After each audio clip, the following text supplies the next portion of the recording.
రాష్ట్రంలో సిద్ధమని జగన్ ఫ్లెక్సీలు వెళ్తున్నాయి. ఈ రోజు నుంచి జనసేన ఫ్లెక్సీలు నేను కూడా సిద్ధమని పవన్ కళ్యాణ్ పోస్టర్తో విజయవాడ నుంచి మొదలవుతుంది.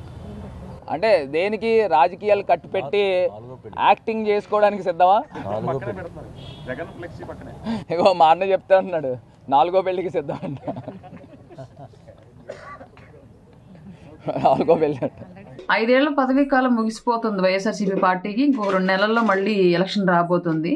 అయినా ఇప్పటికీ కూడా ఏం చేశాము, ఏం సాధించాము అని చెప్పుకోవడం మానేసి మళ్ళీ ఇప్పుడు కూడా నాయకుల యొక్క వ్యక్తిగత జీవితాల గురించి మాట్లాడడం మానకుండా ఇంకా నోటితోల మాటలు మాట్లాడుతున్నారు కొందరు నాయకులు.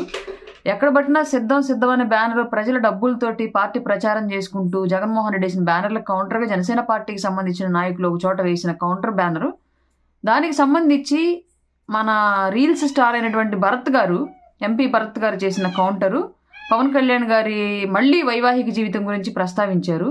నాకు తెలిసినంత వరకు సిగ్గున్న వాళ్ళైతే ఇప్పుడు జరుగుతున్న డ్యామేజ్కి మీకు ఈ పాటికి సిగ్గు వచ్చి ఉండాలి. అయినా రాలేదు అంటే రేపు పొద్దున ఎలక్షన్కి వెళ్తే ఈ భరత్ అనే వ్యక్తి తన నియోజకవర్గం, తను పోటీ చేస్తున్న నియోజకవర్గంలో పార్లమెంట్ పరిధిలో ఏమని అడుగుతాడు ఓట్లు?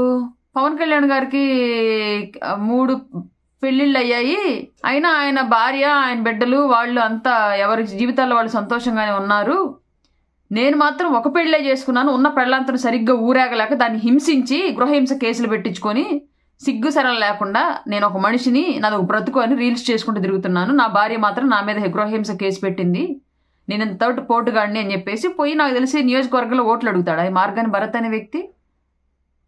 ఏమయ్యా సిగ్గుందా మీకు ఎవరికన్నా కొంచెం అన్నా? 5 ఏళ్ల కాలం ఏం చేశామని చెప్పుకుంటూ ఊళ్ళో రోడ్డులు లేవు, విద్యాలయాలు లేవు, చదువుకున్నకు ఉద్యోగాలు లేవు, ఫీజు రీయింబర్స్మెంట్ ఎప్పటికి కూడా సరిగ్గా పడలేదు, ఇచ్చిన హామీల్లో ఏ ఒక్కటి కూడా పూర్తి చేయలేదు. మీ బ్రతుకులకి 5 ఏళ్ల కాలం జరిగిపోయింది. మేము ఎమ్మెల్యేగా చేశాం, మేము ఎంపీగా చేశాం, మేము మినిస్టర్గా చేశామని చెప్పుకోవడం తప్ప ఎమ్మెల్యేగా ఇది చేశాం మా నియోజకవర్గానికి, ఎంపీగా మా పార్లమెంట్ పరిధిలో ఇది చేశాం, మంత్రిగా మా శాఖకి ఇది చేశామని చెప్పుకోవడానికి ఒక్క సిగ్గుమాలని ఎదవ దగ్గర కూడా ఏమీ లేదయ్యా మీ దగ్గర. ఇంకా ఇవే బజార్ మాటలు మాట్లాడుకుంటూ మళ్ళీ రేపొద్దున 24 ఎలక్షన్కి వెళ్తారా? నువ్వు ఒక ఎంపీవి, రేపొద్దు నీకు ఓటేసే వాళ్ళ మొహాన్ని ఉమ్మేస్తారు వాళ్ళ పిల్లలు. సిగ్గులేంచాను ఇంకన్నా మారండా బాబు, 24 ఎలక్షన్ వచ్చేస్తుంది. ఇంకా వ్యక్తిగత జీవితాల గురించి మాట్లాడుకుంటూ ఉంటే ఎలక్షన్కి వెళ్ళి నువ్వు ఓటర్ని ఏమడుగుతావు వెళ్ళి?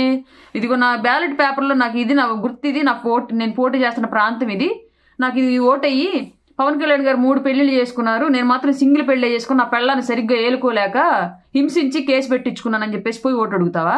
ఇప్పుడు ఎవరికి ఓటేయాలి? సిగ్గులేనే.